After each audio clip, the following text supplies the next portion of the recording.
Thank you all so much. I won't take very much of your time, but I want to tell all the women in the room that I am the Executive Director of the Missouri Women's Council, and we're here to help women that are trying to start a business or expand their businesses, find the resources to do that.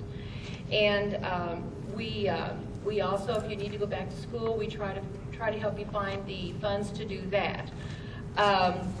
We do a lot of other things. We are going to have a women's conference in Columbia on June the 2nd, and I would love for the Hispanic community to be a part of that. I think setting up a booth, I know that we have a lot of Hispanics in this area. In fact, I'm lucky enough to be married to, my husband is half Mexican and speaks Spanish fluently and is called out quite often to interpret it.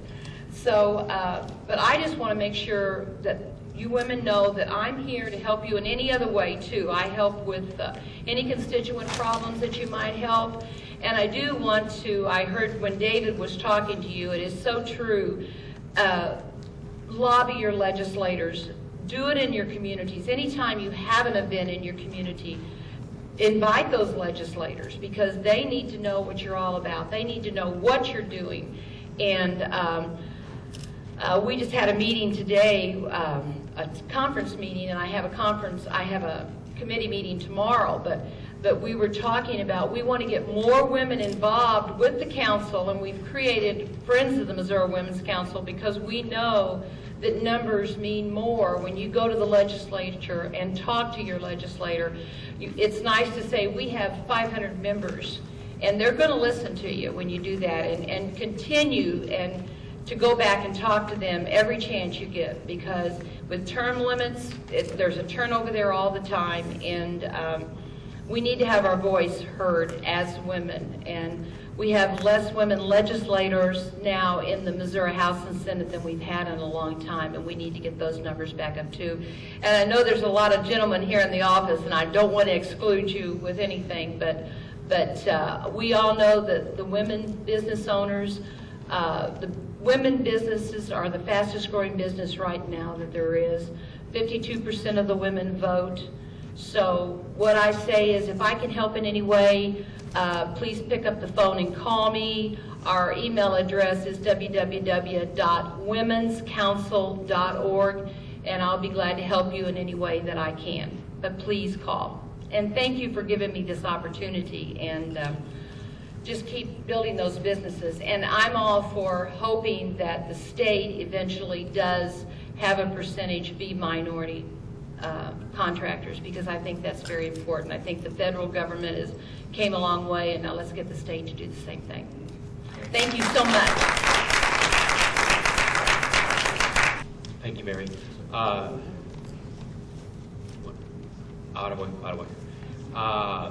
Just a couple things. Number one, picking up on what David said, and I know that we've been saying it a lot and continue to say it, that it's very important that after we leave here today, that we try and build that personal relationship. Just as an example, which I told some of you already, today on the floor of the House, Tim Fluke made that presentation for Tony. That's usually not allowed because they don't want everybody to come in and start doing it. But because we have worked hard and developed a relationship with Stephen Tilley, who as the majority leader in the House of Representatives helps the Speaker of the House set the policy, he made it possible. That's just one example of what the relationship building does for us. 3 years ago, Stephen Tilley didn't know who the heck we were, and now he's doing us a favor. So I think it truly does have an effect, and I think if we keep at it, it will be very helpful. Again, also, as David said, and I know that people are always asking us for our resources, whether our time and our money. We do have a political action committee out of St. Louis. We're trying to do our best to make it statewide. Two of my colleagues on the PAC are here, Rafael Marin and Jaime Torres. The PAC is 100% nonpartisan. We work with whoever will work with us, whatever party they might be in. I encourage you to consider making even a small contribution. It's not only the money, it's also, of course, these are public records, and so the list of who has contributed to the PAC is also influential. Do we have only 5 people who contributed, or do we have 100? So feel free to talk to myself, Jaime, or Rafael about that. We would love to involve you your time and your contribution so that we can, for example, Adolfo, who's running out of Joplin, so that we can, and we already have supported Adolfo. We've supported Rudy Polido, who's running out of St. Louis. We have supported all three of our, and there's Adolfo back there. We've already supported our 3 Hispanic caucus members here, Maria Chappelle-Nadal, Tim Fluke, and Mike Talboy. So your contributions are going to help politicians who are actively helping us. So please do consider that. Can I get a show of hands here from the people who will attend tonight at El Jimador? 1, 2, 3, 4, 5, 6, 7, 8, 9, 10, 11. You're going to come twice? 12, 13, 14, 15, 16, 17. Okay. The address, for those of you who are going, the address is in your program, 915 Eastland Drive. If you don't know where that is or you don't have a GPS, I can get out my computer and Google it for you so you can have the directions. The Hispanic Capital Day, we'll pick up the tab of the food and soft drinks. Alcohol will be your responsibility, but we'll pick up the rest of the tab for everything at Jimador. And that'll be from 6 to when you want to leave. So right now, while we're still, because we're running a little bit ahead, believe it or not, any feedback from this morning? Hector. This is my first time I come to the Hispanic in Jefferson City, and this place it could be intoxicating because there are so many decision making and the infrastructure is just fantastic. But I just want to say one thing. I couldn't meet with all my representatives or my senator, but just one from my district was so open-minded, and I have a wonderful experience that person listened. Yes. And we have a connection. She learned some Spanish, she went out to practice, and she listened and she understood about the Hispanic community. So now she's aware. I'm asking to invite her to either the Hispanic Leader Group or the Hispanic Chamber of Commerce, that she's willing to attend that. So I think we accomplished one objective. That's fantastic. It's also my first time, and I know I couldn't get a hold of my senator either, and I'm just thinking, next year, if we're coming back, I noticed both of them when I went in, they had calendars and had secretaries. So I also got my secretaries and my representatives' email addresses. Because I asked them, even though it's a year away, so if I come back next year, I go, can I shoot you an email so I can make sure I get a scheduled time? And they said that would be fabulous. So I don't know if next year, if that's something we want to think about doing, we can get ahead of time who our representatives and our senator are. Right. So we can let them know ahead of time that we're coming and get an actual scheduled time in, so we don't have to just go over there and wander. And let me tell you, and I'll apologize because that was what we attempted to do, and we dropped the ball. What was supposed to happen is, as you registered on the website, your information came to the Hispanic Chambers as we were running that for the Hispanic Day of the Capitol. And then we were supposed to then contact that person's representative and senator, set up the appointment, and send you an email saying, we have made this appointment. Somewhere in that process, it didn't happen. So your suggestion is excellent. We tried to do it, and we dropped the ball. I just think making it our own responsibility. And fair enough. I mean, that would, of course, that alleviates mistakes on our part. So by all means, if for you to take, one of the things that we will try and do today at 5 o'clock with the general meeting of Hispanic Capital Day Incorporated is set the date for next year's Hispanic Day of the Capitol. And if we're successful in doing that, then you will know already 1 year ahead of time when we're going to do that. And one point that you make that's excellent that David didn't have a chance to touch on is that the legislative assistant, the secretary, that's the gatekeeper for all of these people. You send them an email, it never goes to them. It goes to the legislative assistant. I think it's very good social politics to build a relationship with them, because if you build a relationship with them, they set the schedule for the senator or the representative. If they're your friend, they are much more likely to get that senator and representative to go. So that's an excellent point. Way back. Oh, yeah. This is my first time too, and I want to congratulate you for teaching us to be prepared. I went to the senator, and she was recognized, she was prepared. What is the number of the this and that, and I was like, you know, a little bit nervous, but I had my friend Arosha here, he helped me, and then in the end, she was the one that was a little bit nervous, because it was her bill, but I the important thing is Whoops. being prepared. It's very important to be prepared, know what you're talking about, and look like you know what you're doing. So next year we have to get prepared, and I put myself. And thank you, because now I know who's my representative and my senator, because I didn't know. So I really like this event. And don't forget, you can always go to mo.gov, and you will find everything you ever wanted to know about Missouri state government at that website.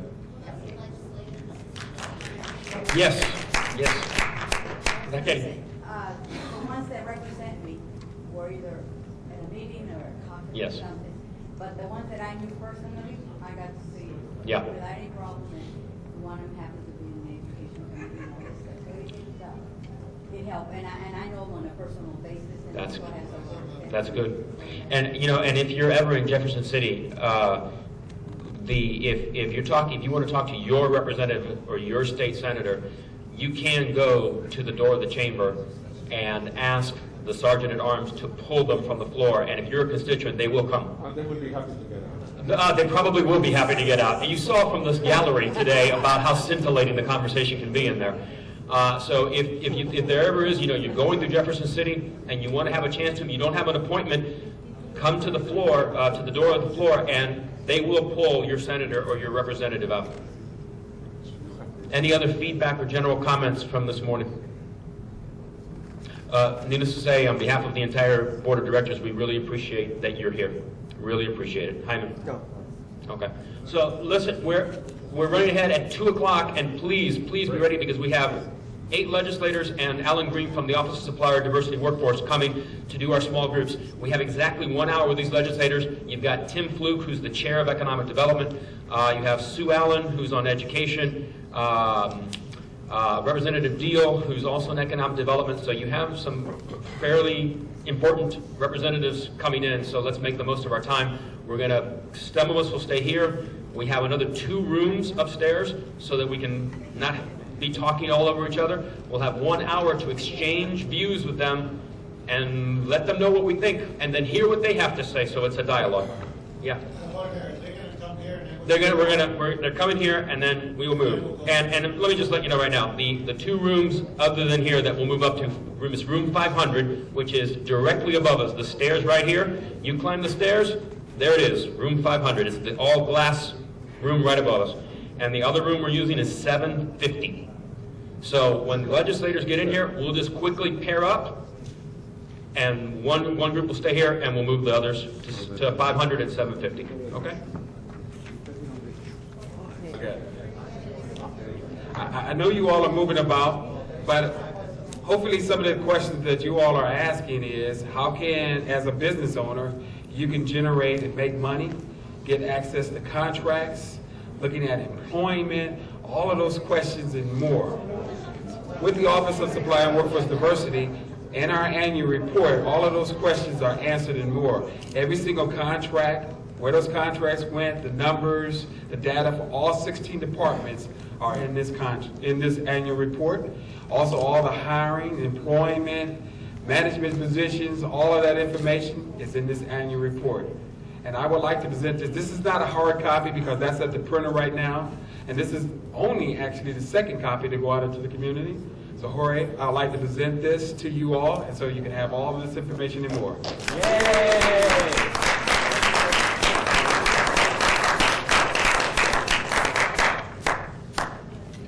Director Green is one of the people working in the government of the state of Missouri who I think absolutely, when he taught, you heard Kelvin Simmons earlier talk about walking the walk, and Director Green walks the walk, and we're very proud to have him with us today. Thank you. Very good, thank you.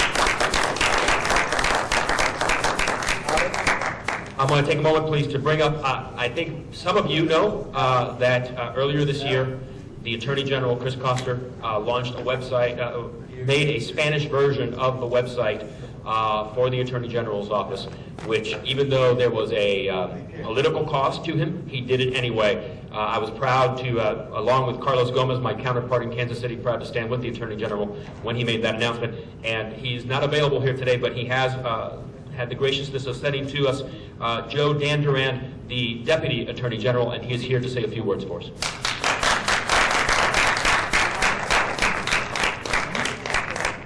Very few. Welcome to sunny Jefferson City, Missouri, and good afternoon. Good afternoon. It's my pleasure to be here representing Attorney General Koster, who had to be out of town today. You are, of course, an important group to him and to the state of Missouri, and I'm privileged to be here in his stead this afternoon. My name is Joe Dan Duran. I'm the Deputy Attorney General. I get to make the decisions for him while he's gone. Briefly, I was on the bench in the state of Missouri. I served as a trial judge for 21 years, and then I was on the Court of Appeals in the Western District in Kansas City for 15 months when my friend was elected the Attorney General. He called and convinced me to resign from the Court of Appeals and come to be his Deputy Attorney General. So I'm enjoying the work here, a little different from the bench, but I'm enjoying it. So we all have choices to make, and before you invited him to welcome your group, he had accepted an invitation from the president of the National Association of Attorneys General to be a presenter at their conference in Florida today, and inexplicably he chose to honor that commitment as opposed to be. So he does send his greatest regards. As you know, the Attorney General represents all Missourians in such critical areas as consumer protection and public safety, and the threats to consumers' well-being and livelihood, as well as threats from criminal activity, impact all the residents of our state equally.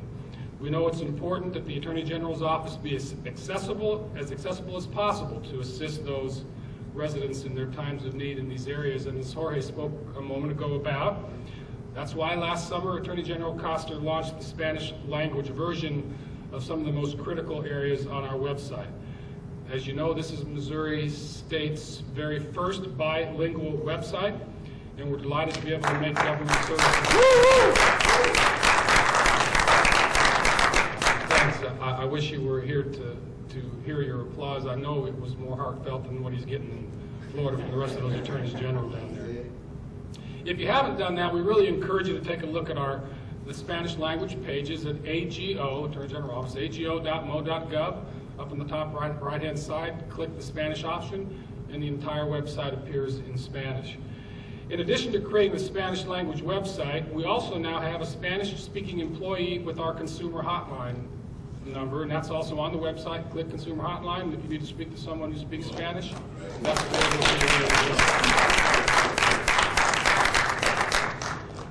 He recognizes, Attorney General Koster recognizes these are just small but important first steps to make our office more accessible and as accessible as possible to all Missourians, and hopefully even to set an example for others to step forward and do the same thing. I assure you that his door and ours are always open, and we welcome any suggestions or concerns you might have in the future. Thanks for allowing me to substitute for Chris Koster here today. We all look forward to continuing our dialogue and representation with you. And I know there isn't probably interest or time for questions, but I want to... We have time for 2 questions. If there's any questions, 2 questions. Anybody? Quick question on the development of the website. Yes. Who developed the website? Was it a Hispanic-owned business, or who actually translated the website for you guys? Do you know who did? I I don't... can answer that. It's actually one of our staff members who's a native Spanish speaker, and she at the time was our hotline operator who could speak to Spanish. You know, as an aside to that, I would say that I've been friends of his for many, many years, and he actually was the prosecutor in one of the counties I was the judge in for 10 years, and that's how I got to know him. So when he thought about doing this, he came in and he said, "What do you think?" And I said, "You know, you've always said, and this is what you said from day one when you asked me to come to work for you, that what's important every morning is to get up and decide that you're going to do the right thing, whatever the right thing is. You know this is the right thing to do, and you know what it's going to cost potentially to do that." I said, "You know, you have to make that decision, and only you can make that decision.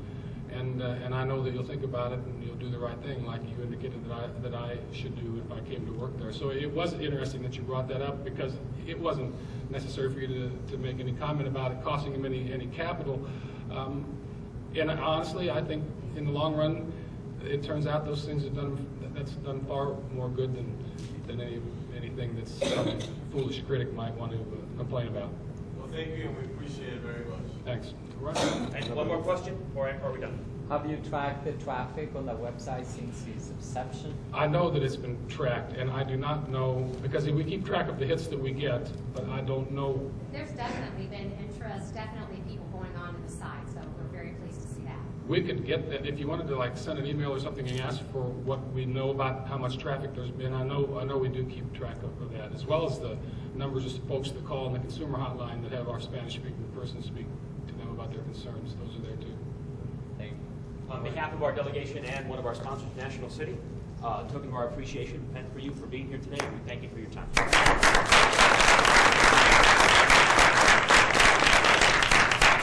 5-minute break. 5-minute break. 5 minutes.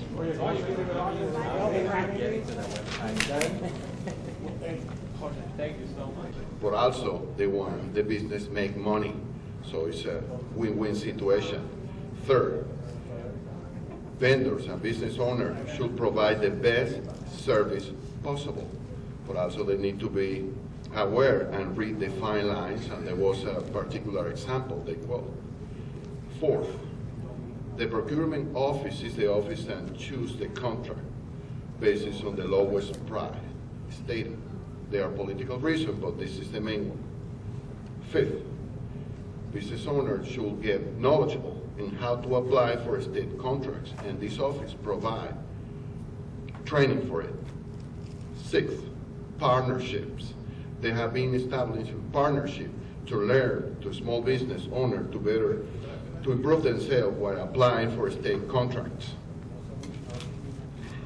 And the last three are, there is an oversight review committee that will make the recommendation from the disparity study. They are the ones that recommend the action to take. Certification.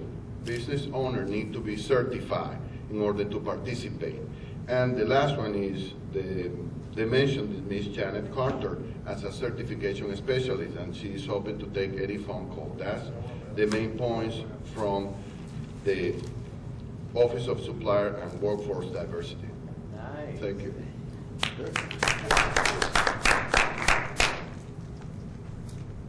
Let me quickly piggyback two things from what Hector just said. Number one, that on April the 21st at the Technology Center for the Hispanic Chamber in St. Louis, we are holding a seminar in conjunction with the Minority Business Council about how to get federal contracts. The process on various types of contracts, where certification is necessary, how to get certified. We're going to discuss all those issues focused on Hispanic small business on the 21st of April at the Hispanic Chamber offices, and that information is on our website. And se me fue la musa. I'll get to the second point, but that's the big one right there, is to look at our website and come to that if you can, if you're interested in attracting federal contracts for your business. I've also asked Alan Green's office to start sending the Hispanic Chamber, when they have those $25,000 or less contracts that don't go through the normal venue for them, so that we can start being a venue for all of our small businesses to know that these contracts are available. So we'll try and be doing that. Any other comments or reports from the small groups? Did you find it helpful? Last year we had the panel. The reason we tried to do it, the panel last year, I felt like, and I think the board of directors felt like we had the legislators talking at us, and this time we were trying to engage them. Did that happen? Hyman? Yeah, obviously, small group works much better because you can be more personal. You can challenge them more directly. You can get more juice out of it, Yep. if it works or not. I mean, we did that, and we actually taking action. So Alan likes probably that venue because it produced something immediately that he's looking for. So I think it was a good model. Yeah, I mean, I think that I agree. I think that I felt like you would get more out of these folks if you were talking to them on one-on-one. In our group with Jake Zimmerman and Jill Shoup, I thought we had a pretty substantive discussion about why things were and were not happening in the House of Representatives and the outlook on several bills for education and for economic development. So I hope that that's what was happening on the other groups. I mean, again, when you look around of who's supporting us, look who showed up. We had Mike Talboy, we had Tim Fluke, we had Maria Chappelle-Nadal. These are 3 people who have consistently supported us. Jake Zimmerman has been a big supporter. Jill Shoup, she's a freshman, but she immediately from last year, she participated last year, she participated again this year. Representative Deal is one where he's new to us, but that's part of the relationship building, and it was great to have him here as well. And Alan Green, I think, has been a consistent supporter. So again, I think you look around because we invited a large number of people, and you see who does show up. I think it gives you an indication of who is supporting us and who should be our go-to people when we're talking about any number of issues. Brenda. In years past, we used to have the medals for everyone who attends. That was a very good touch for the meeting. Yeah. For all of us who come in. Yeah. Participate in the program. Brent's referring to the medallions that we did not do last year. I think the last time we did it was the 7th annual. And I think that we at 5 o'clock will have I hope, brief meeting of the corporation, and I think at that time we can take that suggestion up as to whether that's something we want to bring back next year. Anything else when we talk about the small groups? Because our next program is at 3:45. So, is there anything else that we want to discuss? Anything from the day? Because I want to make sure that if there's something we want to talk about, this is the time to talk about it. Okay. Then, Rafael, did you want to say something as one of the sponsors? No. No hable, no. As a sponsor, did you want to say something? No hable. The BNC, this is the go back to us. I know Commerce Bank is trying to get us be back here. On that note, okay, so we as soon as the representative for the Department of Higher Education arrives, we'll get him right up to the podium so we can keep the session going. That's the extent of my Spanish. I did learn a few more Spanish words from the streets of New York City, but I don't think I repeat those here. But in any, thank you for the invitation. I'm glad to be here on behalf of Dr. Stein and representing the Department of Higher Education for a very simple message that the moderator has already mentioned, that is to reiterate to you, to this group, the commitment of the Missouri Department of Higher Education to engagement with your group and to promoting the interests of, first of all, internationalism, globalism, and also the interests of the Hispanic community as it interfaces with higher education.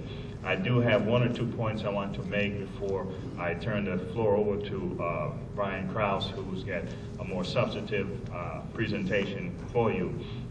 But in saying to you that the Department of Higher Education will continue its support for this group and for the work that you are engaged in, I want to talk about some very specific things that are going on to show you that we are not just here to make a speech and disappear. We work behind the scenes on things that are of importance for all citizens of Missouri and of particular importance to the Hispanic community. We are now in an effort to internationalize or globalize higher education in Missouri. And that means creating opportunities for students who want to come to Missouri to study at our institutions, but more importantly, for Missouri students who have never been abroad. Some of them have never been to St. Louis or Kansas City, never mind to Mexico or Panama or to Eastern Europe. But for those students who are born and bred in the United States, to have exposure to individuals from other parts of the world, to learn both the culture and the history and the importance of peoples from across the world, now that we must live and get along in a global society, we need to be aware of and supportive of and tolerant and embracing of each other's differences, because they do make us stronger. As you know, this is a nation of immigrants, and every group has brought to the United States its advantages, its challenges, its opportunities, and together we make a great kaleidoscope of what we are as a nation on the stage internationally. So we are promoting this effort in some very specific ways. One of the ways that falls directly under my responsibility is to include something that we call global or cultural competencies in the curriculum for higher education. That is, what should a student know about the world, about difference, about culture, about language, so that he or she could be considered truly an educated person living in a global society, rather than just a person from a farm in southeast Missouri who happened to get a college degree. But to make our citizens, as they graduate from our institutions, truly international world citizens in full control and knowledge of the wide world and the complexities of it and our place in it. So we will be, in the coming months and maybe half a year, identifying with some of our faculty and administrators what it is we mean by cultural/global competencies. And for those of you in the audience who have expertise and interest in that, we welcome your participation, your suggestion to the things that as employers and as business leaders you would like to see graduates from our institutions be able to do, and attitudes and behaviors that you would expect from them as a person who is educated for citizenship in the global world. Another behind-the-scenes activity that we have at the department is our engagement with the country of Panama. We spoke last night to some of you about that in specifics as a demonstration for how the state of Missouri and the higher education sector can engage with a country to bring resources to that country, to learn from that country, and also to engage in some technology transfer with Panama. We have some very good links with the the alternative energy sector in our state, and our community colleges and technical colleges that are involved in teaching students and also in the development of some of this technology and this equipment. We're looking for ways to push that out, and we've found that sometimes international adopters are earlier adopters than the American audience. And so we look forward to working with you as business people, as investors and bankers, to find ways to make that go a little bit faster and a little further, and that to grow jobs and show a broader link between the United States, between the state of Missouri and also Panama and other countries that would be interested in these alternative energy technologies. Behind that, we have a statewide initiative called Study Missouri. You have received the handout, the pamphlet about that. This is an initiative that is housed at the Department of Higher Education, facilitating the colleges and universities in the state to get together to work for globalization, internationalization of higher education in this state, and to conduct student exchanges in places where students may not normally tend to look for internships, for study abroad experiences. The last thing I want to mention to you is the upcoming conference of the International Association of International Educators. Their acronym is NAFSA, which doesn't really match the name, but NAFSA is easier to say. But the state of Missouri is fortunate in the sense they will be holding this international conference in Kansas City at the end of May and into the first 2 days of June. And this will be an opportunity for you to showcase your businesses, your interventions, your connection to the economy in the state, the culture in the state, and to encourage those who are looking for a place to come and study to choose a Missouri institution for their international exchange. Also works the other way. What are opportunities for you as cultural leaders, as business leaders, to engage with other countries in the world where you might find outlet for your innovations, for your products, for your services, for cultural exchanges that we want to promote very broadly in the state. Those are the things that I have for you to demonstrate that the Department of Higher Education remains engaged and committed to internationalization, to globalization, for exchanges, for students, for faculty, for our business community, and to open markets where they're appropriate so that we can all benefit from living in a global society. Thank you very much for listening to us, and I'll turn this to Brian Krause to the rest of the presentation.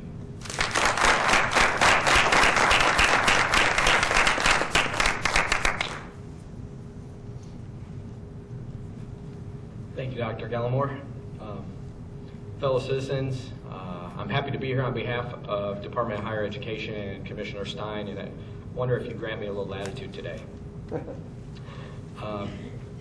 Es un placer estar aquí para el noveno del Día del Hispano Anual en la capital.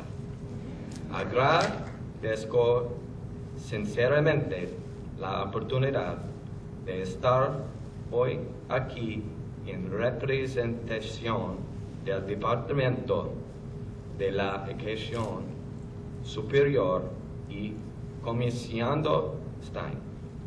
Comisionado Stein envía sus cordiales saludos y disculpas por no poder asistir este año. Espero que mi mensaje será bien recibido.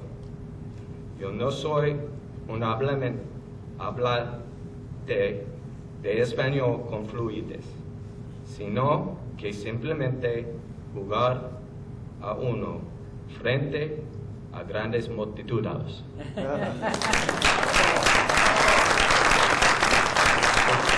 Thank you, on behalf of Commissioner Stein and myself, for granting that simple exchange of culture. I'll give you a little background to myself before I go into some of the heavy numbers for the state of Missouri and higher education.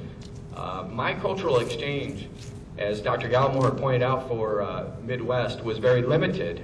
I was not raised on a farm, but I was raised in the suburbs of St. Louis, in a small suburb, and I did not really come much aware with cultural exchange until I was about 18 and I met my current wife and her family. Her mother was from Puebla, Mexico, and that began a lifelong love for me of the people, of the culture, of the language, although I don't speak it very well, and of the food, most particularly.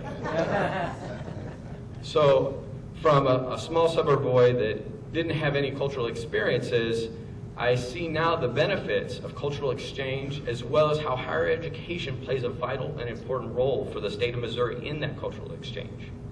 And hopefully what you'll see today is that we are making strides in that. And as Dr. Gallimore pointed out, with two particular programs, collaboration with Panama and Study Missouri.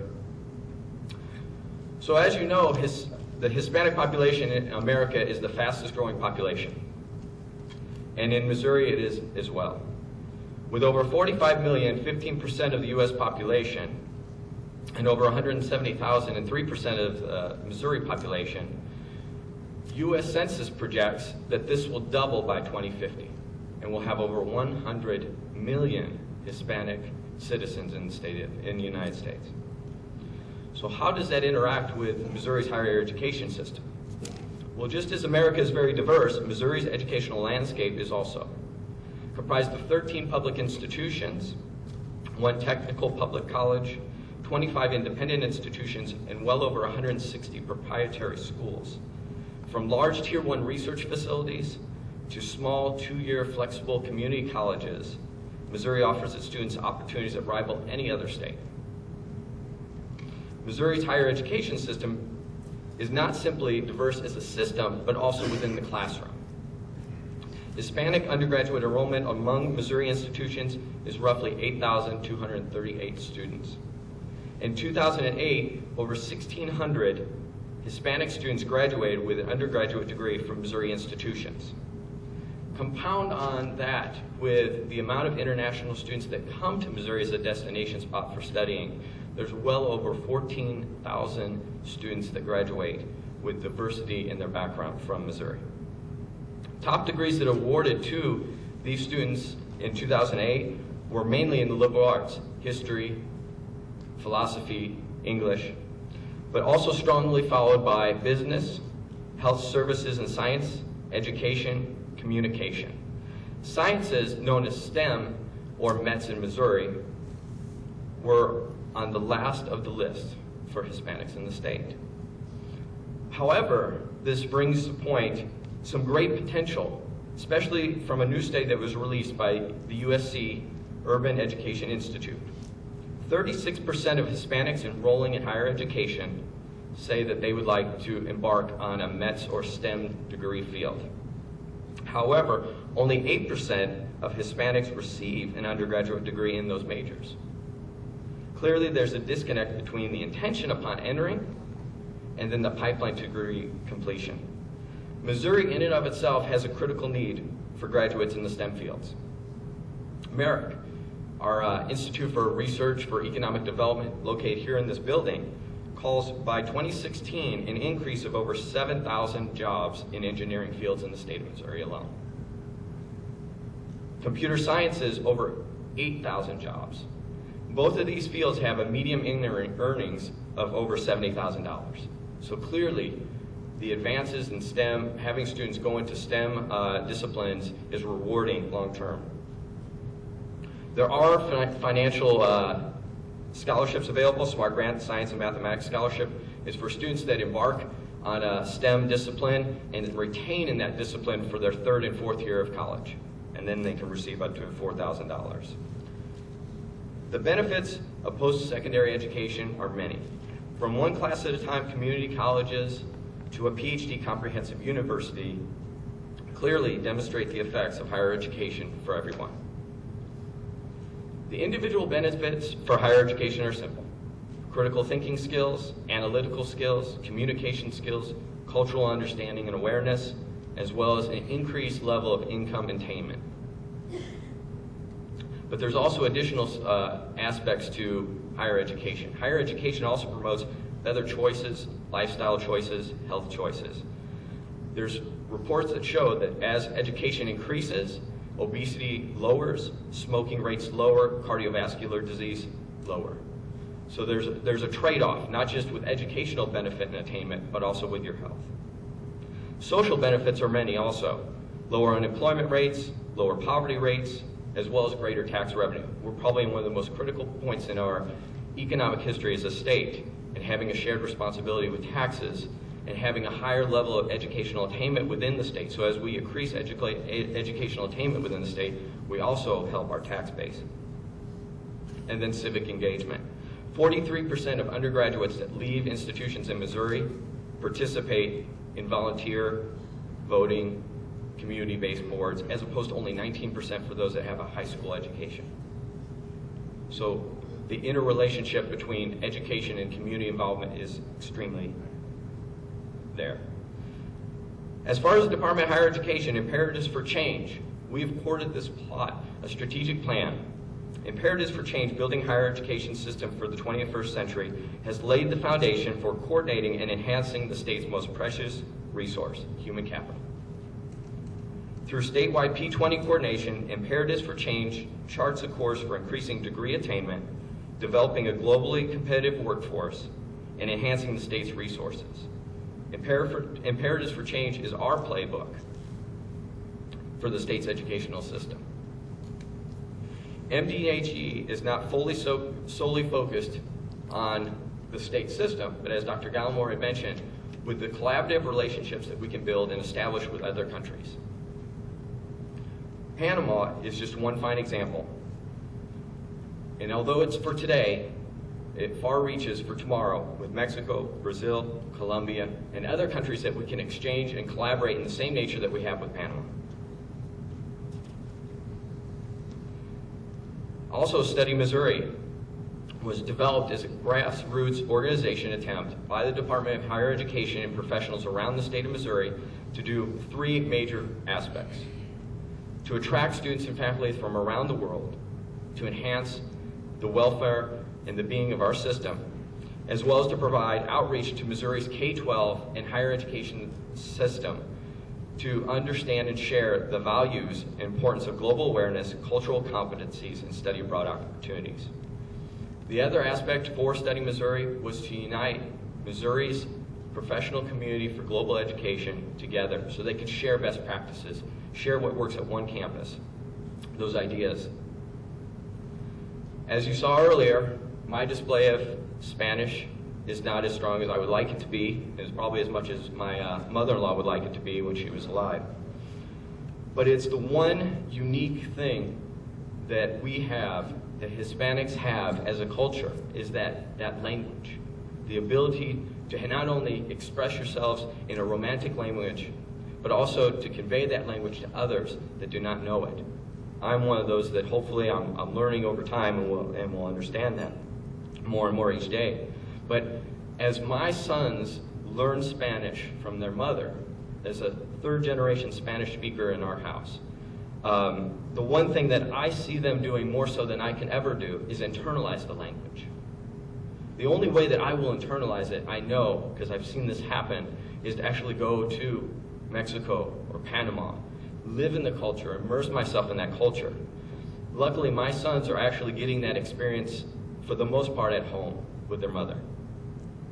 The one thing that we have yet to do is to actually send them to Mexico, to Panama, to Colombia, to a Hispanic-speaking country so they can internalize it even more and embrace that culture and that language. But that language also broadens the sphere of the business community and the lives that you touch every day, because now you're not just communicating with English speakers, but you're communicating with over 21 countries around the world with 400 million people. So the sphere of global outreach has just exponentially increased. Recently, the U.S. Secretary of Education and the Assistant Secretary of Education, Thelma Melendez, highlighted a request totaling $800 million for English learning education programs in this year's 2011 budget. These funds, if appropriated, will go to increase students' English language proficiency, promote academic success, encourage biliteracy in order to strengthen America's global competitiveness. I think we're moving in the right direction, not just within the state of Missouri, but also federally. If there's one thing that I can impart today is the impact that higher education plays for workforce and for workforce development, and in particular Hispanic students going into the workforce development arenas. Language is that one point of contact that bridges us all. Without language, we cannot communicate. And I think I see it enough with my brother-in-law who works in international business, and he works for a company that does business in Monterrey, Mexico, and in Mexico City. And he's constantly going down and visiting with those key business partners of his. And if it weren't for that language that he has, the ability to speak Spanish and English fluently, that relationship, his career outlook, would not be the same. And so I think that's one of the true embraces for as we move forward in a global community is to embrace language. I'll try and leave on one good parting shot. And this is a saying that was presented to me by my father-in-law many, many times. Adonde fueres, haz lo que vieres. To where you go, do as you see. Basically, adapt yourself to customs. And I would say today, never forget who you are and your culture. That's all I have. I thank you for entertaining me and the time that I had here, and I really appreciate being here today. What school did you go to? I went to Kirkwood High School. Now we know everything about it. This is a three-pronged question. Either one of you can address. First of all, I'd like to know the status of the Hispanic-friendly institution program that Commissioner Stein mentioned to us last time. And he was, we follow up with that. And he was going to be making a presentation in one of the organizations where Missouri is involved. It's called the Midwest Association for Latin Studies. I thought it was a great initiative versus the HSI, which is, we don't want to qualify for that. Secondly, like to mention that NAFSA is in fact the world largest conference regarding international education. The fact that it's coming to Kansas City is great. There's a couple of us that have been involved with that system for many years. And if you need any council ideas, I'm sure Guillermo and I can work, and I worked it for almost 20 years, international education. And thirdly, there is a question regarding Panama. Why Panama? When in our umbrella, we have a country called Puerto Rico, which have incredibly talented individuals that have to do with higher education. And in my experience at Harry Stowe State University and St. Louis Community College, I actually did bring forth a number of those very talented professors to provide methodologies in math and sciences and teach a methodology that was very effective, that in fact the teachers of some of the St. Louis public schools were very welcoming because it was a great talent. I've traveled to Panama. Comment. Why Panama? Here we have Panama. No, I know. Nothing against Panama. Why Panama? Mr. Torres, I'll take the first question. And then I'll defer to Dr. Gallimore for this one. The interest that Commissioner Stein has shown to the continuing on that work at Hispanic friendly institutions is very much alive. It has not left. In fact, myself and another research associate, Jeffrey Smith, who has actually done much research in Latino studies in the Chicago region, particularly with Catholic and church-going affiliation with the community. He is going to be partnering up with myself and Commissioner Stein to work on expanding that research. So the research is still alive and well. It's just other priorities in legislative session have kind of come into way. For the hot potato. Thank you for your question. The NAFSA one is the easiest one. I'm glad to hear that there are people in the audience who are familiar with that organization, who worked with it in the past, and will be engaged in this conference in Kansas City. And we would like to have more discussions with you about how the state can best take advantage of the presence of this organization and this conference in Missouri. At the Department of Higher Education, we have a lot of things on our plate. The Study Missouri, the NAFSA conference is but one of many of them, and these things all compete for attention. But I want to also underscore the fact that there is a commitment to this, because I was to be engaged with a national webinar as a resource person between the hours of 3 and 5. And after our meeting last night with you in the reception, the commissioner asked me to change my schedule and to leave that particular commitment to be here with you this afternoon. So we are serious about it. And so we want to follow up with the connections that you have with NAFSA in such a way that those who attend this conference will leave from Missouri with an extremely positive experience of not only being welcomed in an appropriate way, but in the sense that they can come back, send students back. That is, we want the effects, the results of the conference to be seen right away, and we want to be positioned to take advantage of those opportunities, both for student exchanges, faculty exchanges, for business, cultural exchanges that will come out of it. And I'm so glad to hear that there are individuals in your group and organization that have had experience with this conference and this NAFSA organization, so that we can best interface with them, so that now that they've come to our backyard, that they will be well received, and we will get the benefits over and above just entertaining the 10,000 that are expected to come for boosting the economy in Kansas City. We want this to be an ongoing relationship that will be forged out of that. Now, the hot potato. I can help you with that too, by the way. With NAFSA or with the potato? Don't take A. No. It's Panamanian, that's why. No, the potato is fine. There's a very straightforward and simple explanation for why Panama. Every state in the United States has been partnered with an international country through the National Guard Service to have, first of all, military coordination and exchange with these international countries, and to build up a kind of rapport with those countries that could then spill over from the military context into civilian and business context. The state of Missouri was partnered with Panama many, many years ago as its partner country. And so that is the reason why, as a state, we're engaged with Panama. The relationship came about not because of the choice of higher education, but because of the choice of the National Guard. And for whatever reasons, I don't know the history of it, they felt that Panama was a good match, or they had relations there. And out of that experience has come now, with the leadership of Dr. Stein, a broadening of the military relations between the state of Missouri and the country of Panama, now into the education arena, and we hope very quickly into the business arena that will benefit both Panama and the state of Missouri. So, Puerto Rico is economy, not an economy. Hello, I am Domingo Martinez from Missouri. Peruvian.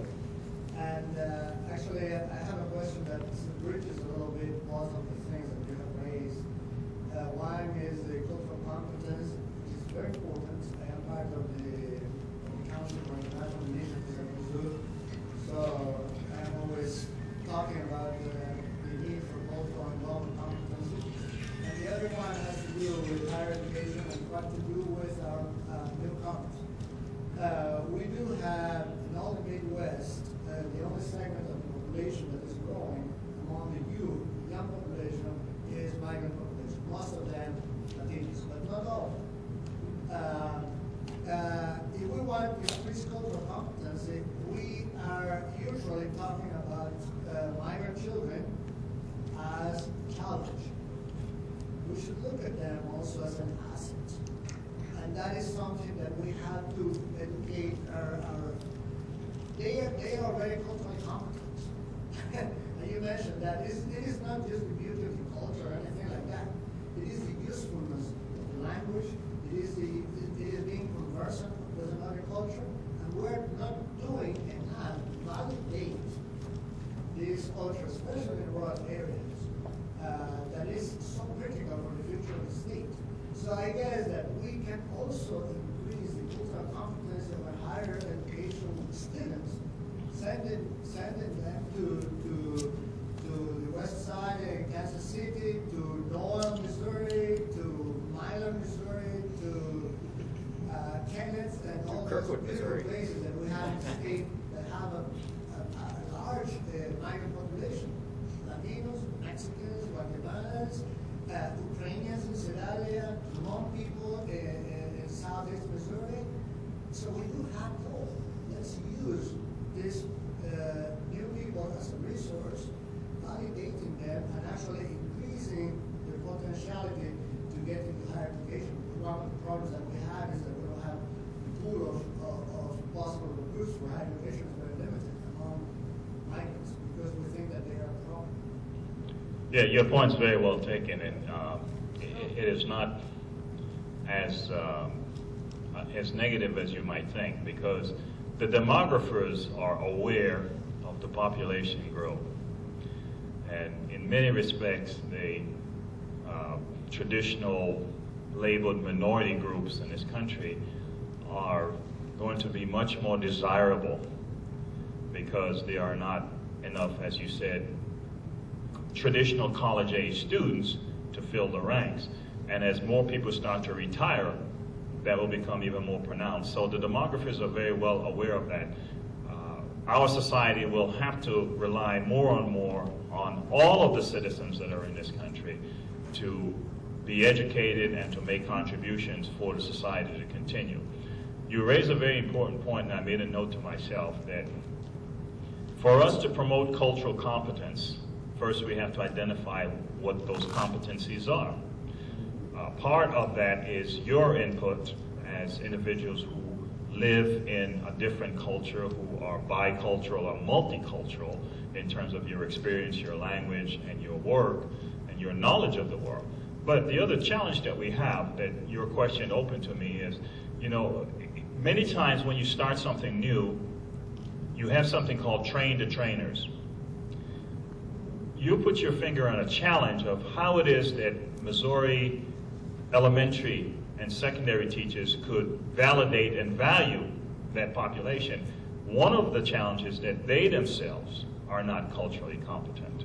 So as a first step of infusing cultural competence in the college curriculum, we have to do train the trainers. That means we have to have professional development sessions with our faculty and with our elementary and secondary education teachers, so they themselves can reach a certain level of cultural competence.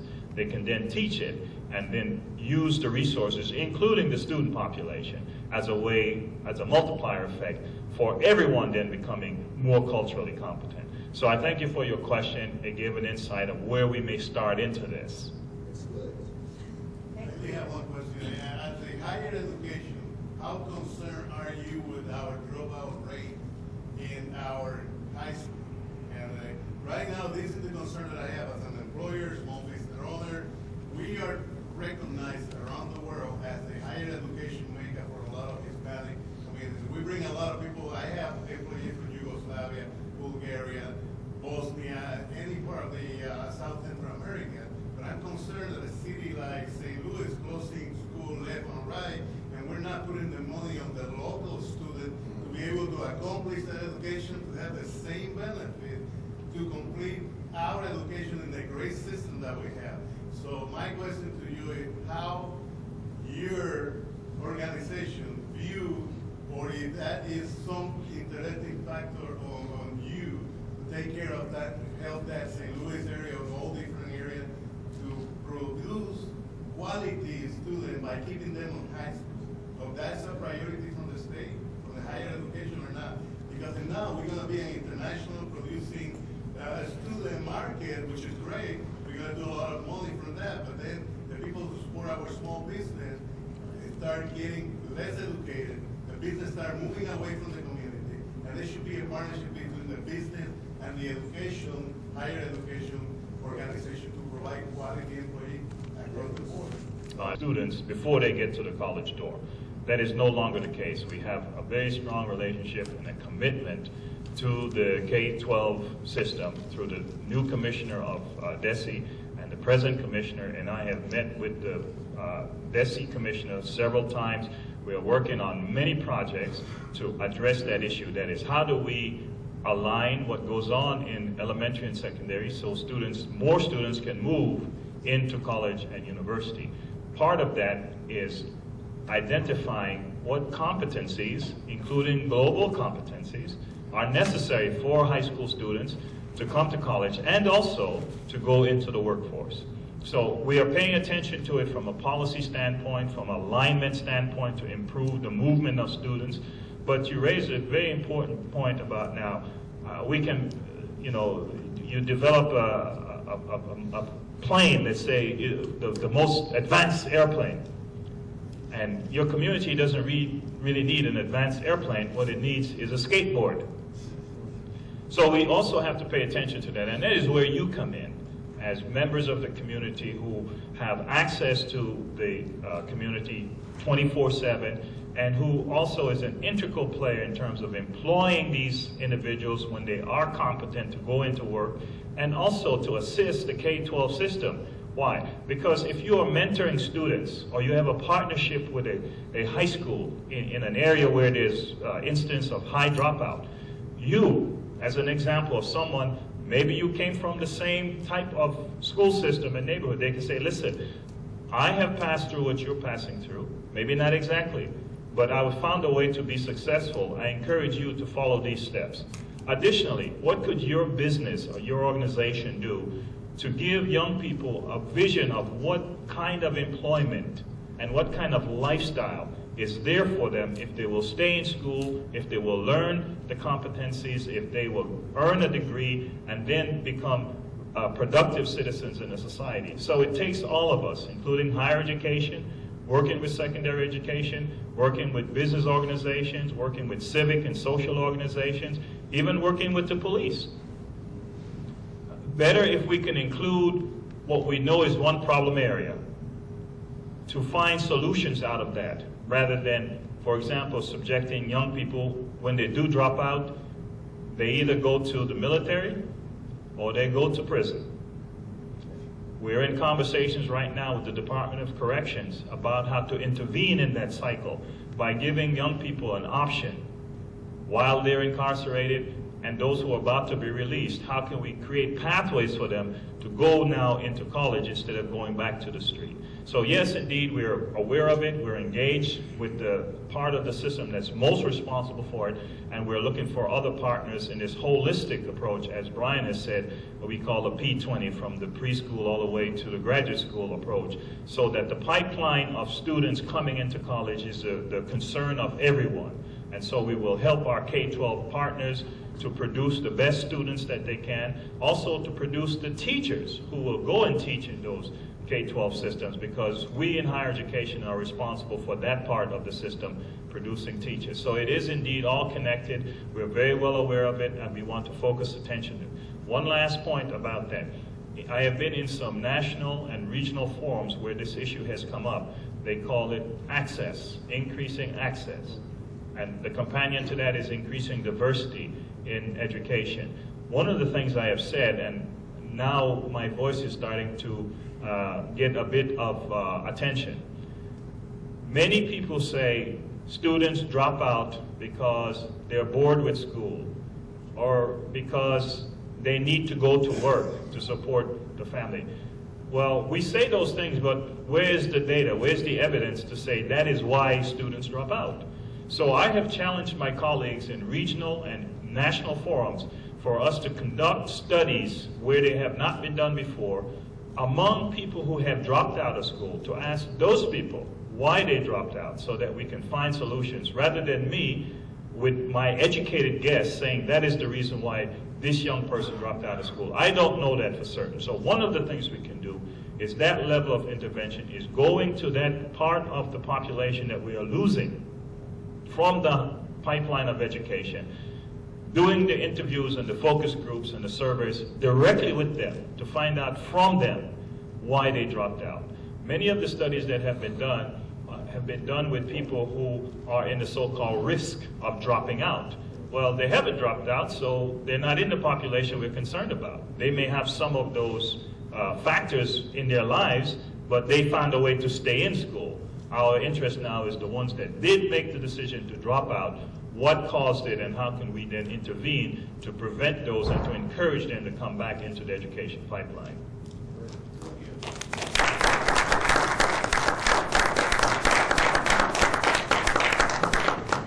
Dr. Gallo or Mr. Kraus, thank you for being with us, and on behalf of one of our sponsors, National City, a pen as a token of our appreciation for your presence here today.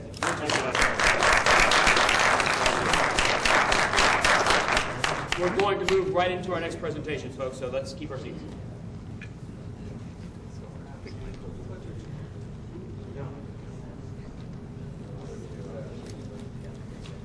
And let me just say real quick that I would tell you that the Hispanic community has had probably very few greater friends than Dr. Robert Stein. He steps down this year as Commissioner of Higher Education, and I encourage you to, if you don't know his number, you just go to the Missouri Department of Higher Education on the website and call him because he really, really has been a friend to our community. With no further ado, the census, as I think you all know by now, is going to be underway here shortly. And in fact, Adolfo and I are both on the Governor's Complete Count Committee, as well as Anna Crosland, who had to leave. And we have the distinct privilege of having with us from the U.S. Department of Commerce, which conducts which has the U.S. Census Bureau as part of it, the Regional Director, Mr. Dennis Johnson. Thank you for being with us, Dennis.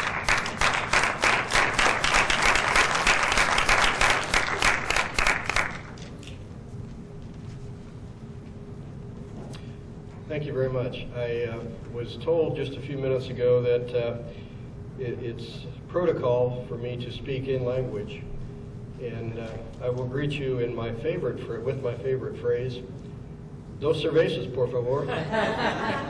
Maybe a little early for that, but that's the one that seems to come up most often with me. It is truly an honor to be here, and I thank you very much, Jorge, for inviting us, and also to the Hispanic Chamber of Commerce, to the Hispanic Leaders Group, all the folks that were involved in putting this together, and the timing is perfect for us. It's perfect for you as well. This is go time for the census. We are going to be talking about the census a lot in the next few months. You're going to hear about it. You're going to hear some fancy words. You're going to have some very moving images. You'll also hear from some very high-profile celebrities, and they will all be touting the benefits of the census. I'm going to save a lot of time this afternoon by giving it to you in just 2 words: power and money. That's really all you need to know about the census: power and money. And when I talk about power, I'm talking about voices. I'm talking about your voice. I'm talking about the voice of your community. The people that make decisions, the elected leaders, the leaders of organizations, they hear a lot of voices. They have voices coming at them all the time. They need to distinguish some of those voices. The way for our voice to be louder is to be counted. If you have a very eloquent speaker, if you have someone who's a tremendous leader, they will probably make some inroads. But if you have that same person backed by 100,000, 200,000, 300,000 voices that are all saying the same thing, that's power. And that's what the census will do for you. And that's the power aspect of the census. The other side of the coin is this: money. We all need money. We need money for schools. We need money for transportation. We need money for health care. We need money for police and fire protection. We need money for jobs training. We need money for housing. All of those things are extremely important. How do we determine what our priorities are? How do we determine how much money we need for those?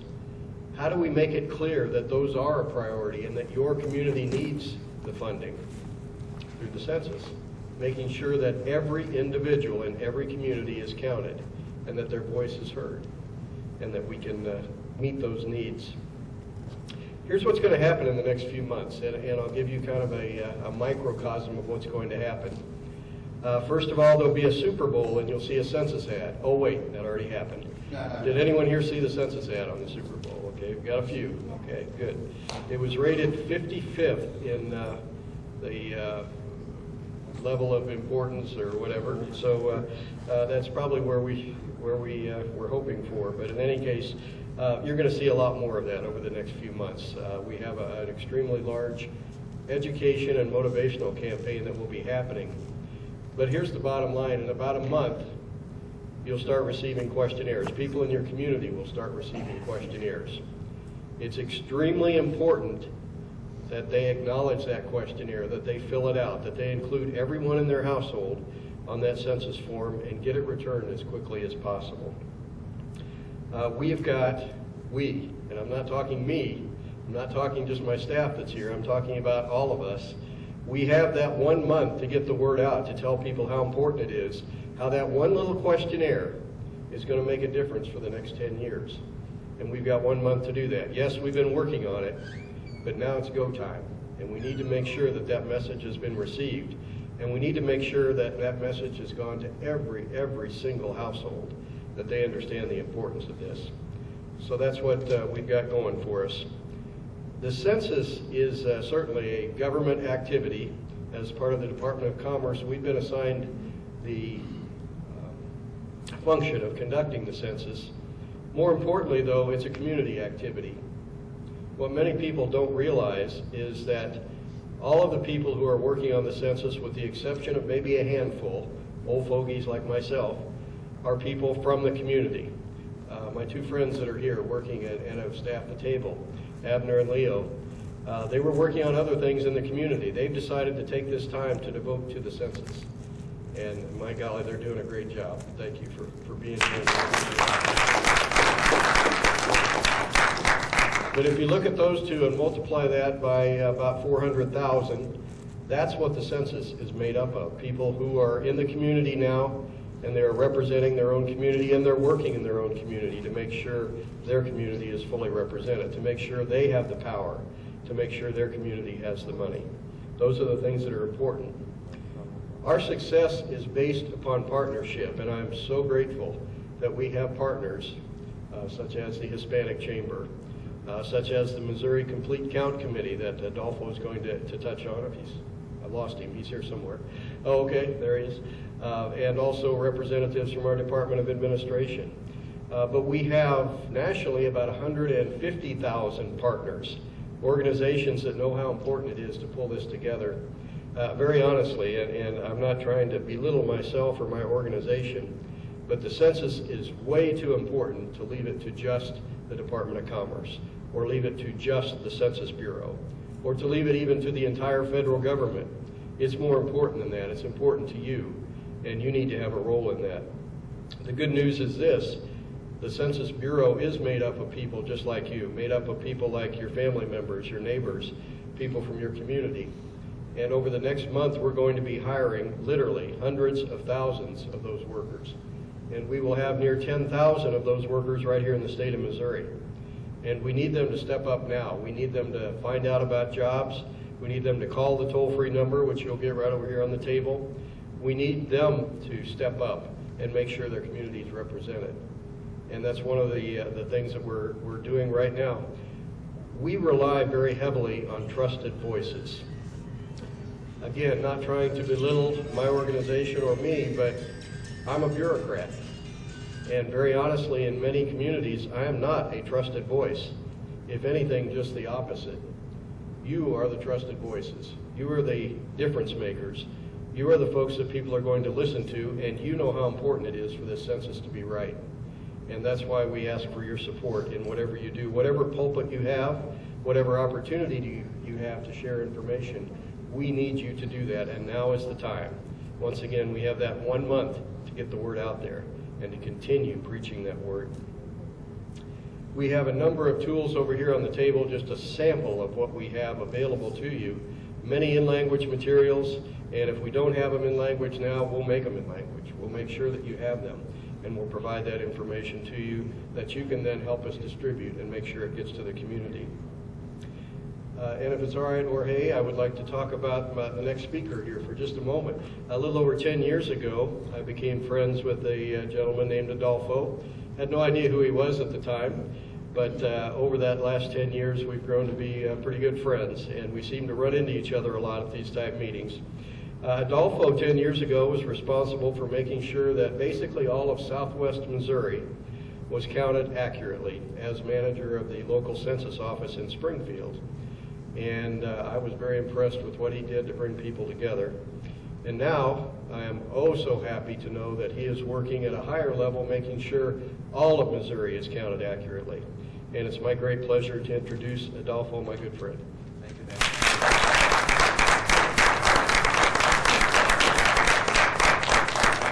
Great guy to know. I'm telling you, I usually don't promote people or whatever it is, but Dennis is one of those people that I really like to promote because he has something that is very important, not only to the nation, but also to the state, and I'm going to take it a little bit further, to our communities. He said it, plain and simple, money and power. I didn't know anything about the census before the 2000 census. I thought it was just something like this and that and that until I got involved. And I remember when they invited me to work for the census and they wanted me to be an enumerator. I said, nope. If you want me to work for you, I want to be up there with you guys. And so they called me over to Kansas City. And what was the name of the guy that was in charge? Hank Palacios. Yeah, Hank Palacios. He thought that, he was just like me, starving, and everything. He said, bring him over, we're going to talk to him. And I told him, I said, I want to be in charge. He's like, okay, you got the office down in Springfield. You're in charge of 19 counties. Remember Dennis? He was the type of a guy. He challenged people, and he challenged me as I challenge everybody. And this is what I want to do here today. The governor, Matt Blunt, and also Jay Nixon, both of them decided to establish what they call the Complete Count Committee for the census for the state of Missouri. After the Governor Blunt left, they dissolved it, and then Governor Nixon reinstated it and asked me to be, reappointed to this position. And I have the privilege to know two very fine people which are sitting in the back seat. It's Emily Smith, and everybody turn around and look at her. And also Matt Hassler, who is a demographer. Matt has a very important job, because Matt is the one that's going to have to compile everything that's coming around here after the census and then put out all of these statistics to make known what we have here in the state of Missouri so we can know what we need in order for us to compete for those $3 trillion that have already been appropriated by the Congress before everything fell apart. Right, Dennis? This money was already put in there. And everything that we have been saying here this morning about how do we need this, how do we need that, and everything, and as you saw, I had to say something. If we get counted in the census, a lot of these problems will go away because we can show the numbers and this funding can come to us. The whole thing about the census for the Complete Count Committee for the state of Missouri is for us to minimize a census undercount by targeting hard-to-count people in the state of Missouri. And it's not just the state of Missouri, it's all over the country. And I and Jorge and others have been selected to come together with the governor's staff, Emily and Matt, to find ways to put things together to reach Missouri communities to help the census do a better count than what we did in the 2000 census. In the 2000 census, we had 31% of the people in the state of Missouri that did not get counted. Money. For every individual this day, 1,300, and I believe for the Joplin area, is $1,327, right, Matt? Something somewhere over there? A family of 4 within a period of 10 years will cost our communities about $54,000 per family for this family in one community. Imagine 31% of the population of the state of Missouri that does not get counted. We will lose a lot of those federal and state funding that we need, that the director here was talking about. So what are we doing with the Complete Count Committee? What we're doing is we're sitting down together with community leaders from around the state, and we're coming together to say, how do we reach the people that are very hard to count in the communities, and at the same time, how do we work with the communities to help them reach those people so that their communities can have the best count that they ever had, so that they can compete for the federal and state dollars that are there. Here we are as Hispanics. We have Hispanic Day here. We need to know also many things that we need to know to do so that we can move into the future. If we do not know how many Hispanics are here in the state of Missouri, then we won't know what is the Hispanic voting power is for the elections for the next 10 years. We won't even know how much money Hispanics are spending in our communities, how many Hispanic-owned businesses are in our communities. And if we have all of this information in there, for instance, for businesses, then small businesses loans can be given to all of this. We have women here today that have been talking about they not being able to get small business loans, and yet we have people in this room and in this area that have already come to talk to us today and say, well, come to us and we'll help you. Well, if we don't know, then we will never have a complete count so that we can help our people in the business community, especially Hispanic-owned businesses. Power, political power. If we know there what is going on in the politics.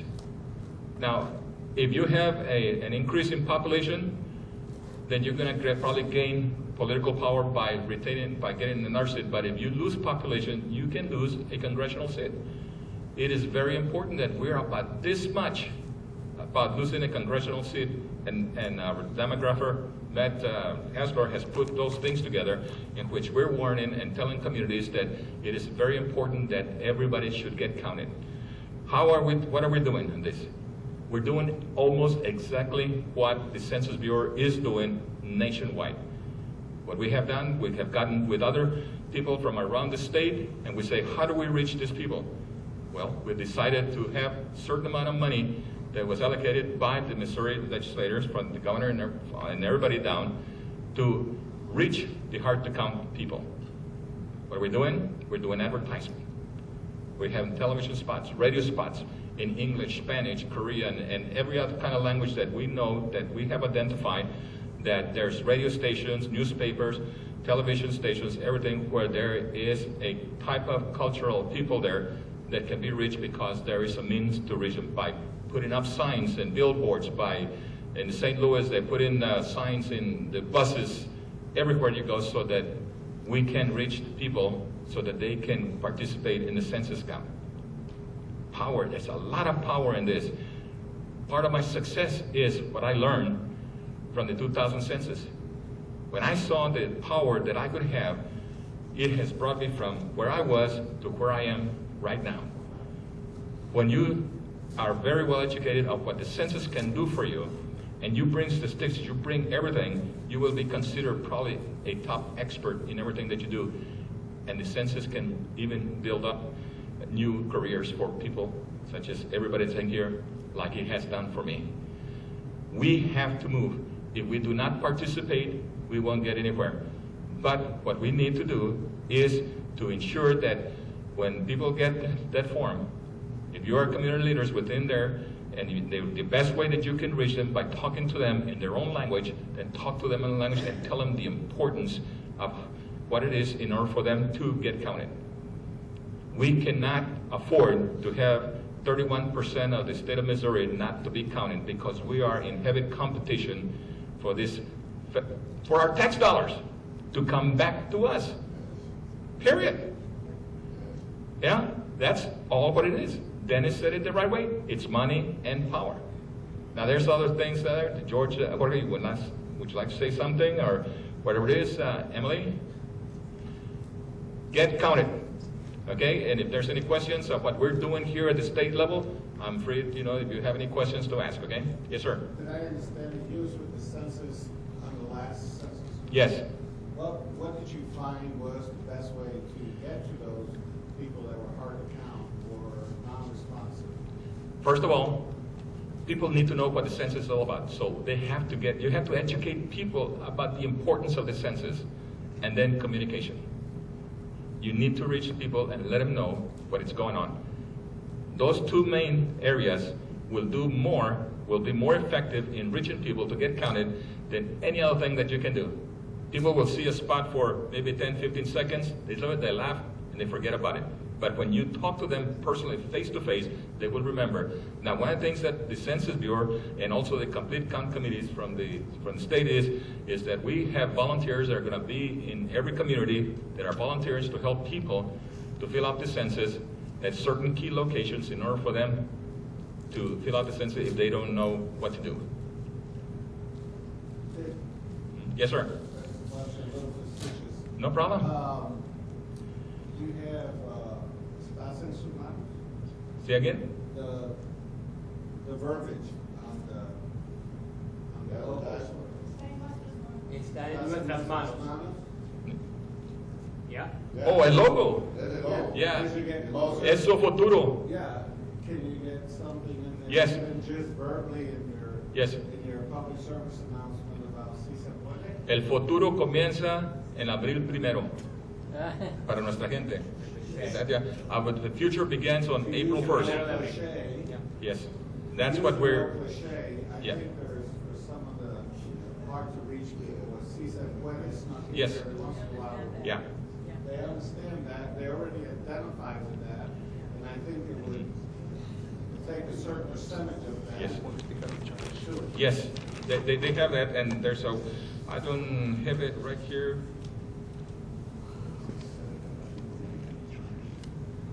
If I could just say something. Yes. To answer your question. What we do is, with our partnerships and our partners throughout the region, we give them that system ownership to go ahead and put Si Se Puede along with our census logo.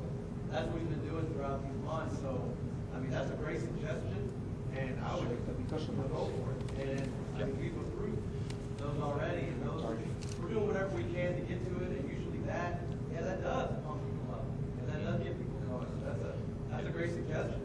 As far as our banners are concerned, whether it's in English or Spanish, it's pretty simple. But when you get into more literature and shirts, other promotional items, we've seen a lot of Si Se Puede with our partners. So they take ownership in these committees and kind of do their own thing. We approve it and so forth, but that's the gist of it. We're not here to tell people how to do it, but we're here for guidance. And it's worked pretty well. I'm from Kansas City, and I've been working out of the Topeka office the last couple of months, and I am just blown away by the work that you all have done with the state complete count committee, with St. Louis, throughout the area.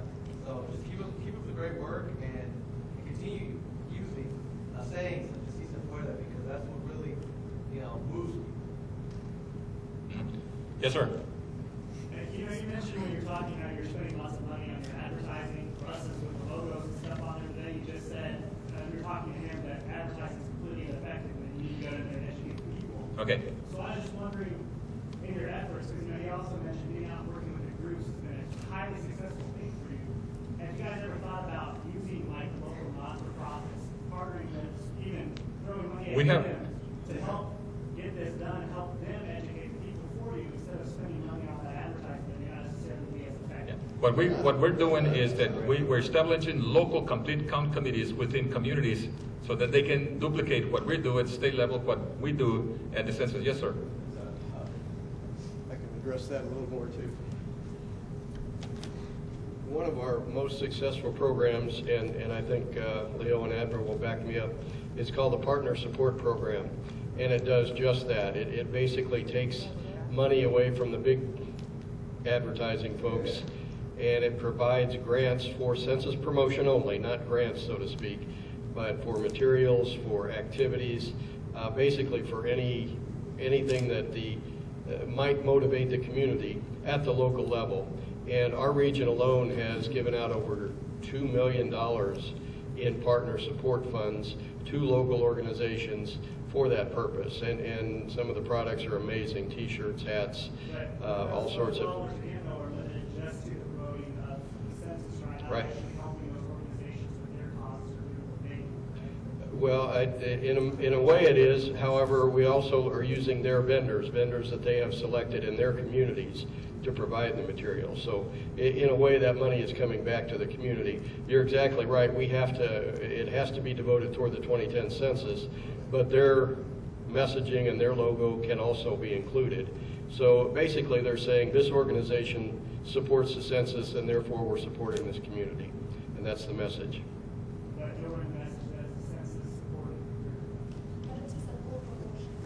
It's a cross promotion. I get it, it's cross promotion, because I talked with them, they gave me a lot of work, my company. But I just, I'm a corporation, but I was thinking more for non-profits. I mean, the good you can do by spending some of those advertising dollars, like sponsoring or promoting those non-profits, I think would do a lot more in helping you reach and get your accounts that you need, as opposed to spending money on advertising dollars. I mean, it's just Okay. Point taken. Thank you. And not only that, but when they do the hiring, they try to hire as many of the local community because they can relate and they know where to reach those people that are very hard to count, which is basically, what it is, making a community effort so the whole community can participate to minimize a census undercount. Yes, sir. What's the total budget assigned for advertising and collateral material? For state of Missouri. Nationally, the total advertising budget was somewhere in the neighborhood of $300 million. Now, some of that was for development, but a good portion of that was actually buying the media at the both national and local level. And recently, I just had some that was given to me yesterday, and for total media is $414,000 for the state of Missouri. Another question? Any other questions? Get counted. I'm going to take this opportunity on behalf of the National City, a token of our appreciation, Dennis, for you being here today. Thank you very much.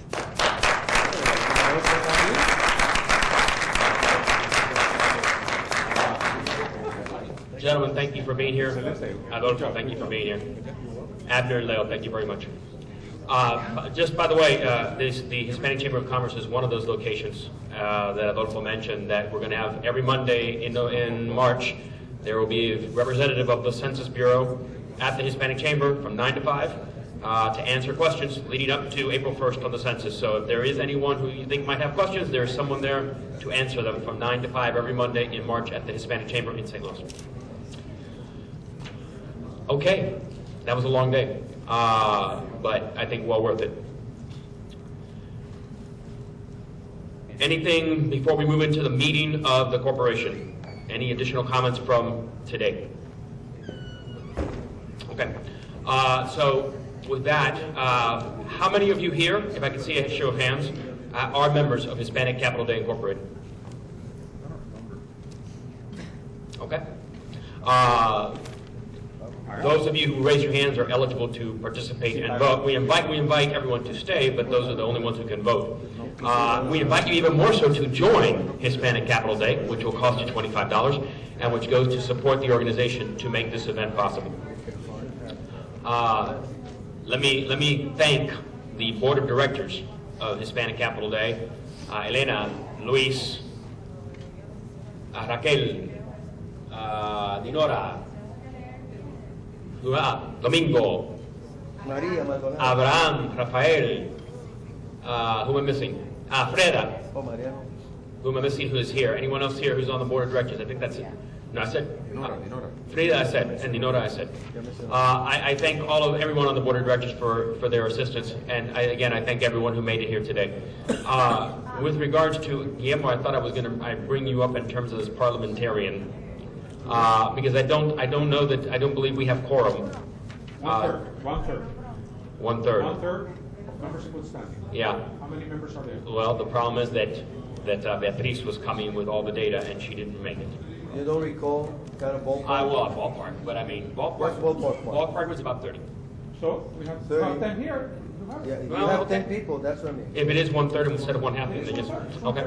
Then in that case, I turn the microphone over to you.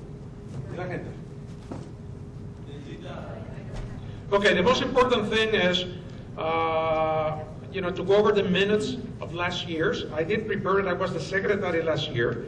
I did distribute that to all the directors, and I don't know whether that was passed to all the members per se. It was not. We got It's an my fault. email. Okay, I have the minutes here for me, so. Highlights. So, just for the record, I'm going to take some notes, okay? So the meeting was called to order at 4:40. Quorum has been established. Quorum is 1/3 of members in good standing, okay? So the other thing in the agenda will be the consideration of the minutes of last year. I know that those minutes were sent to all the directors that I knew about. So I will entertain an motion to accept. Otherwise, I have the minutes right here. El que la quiera leer. I make a move. I make a motion that we accept the minutes from our last meeting last year. Those against? I mean, those comments, those in favor say aye. Against? Okay, if you want them, let me know. I can email them to you. The meeting was held on April the 2nd, 2009. April. It was a beautiful day. It was not cold. The only other thing that I have is to ask if there's a treasurer's report. How much money in the bank, basically?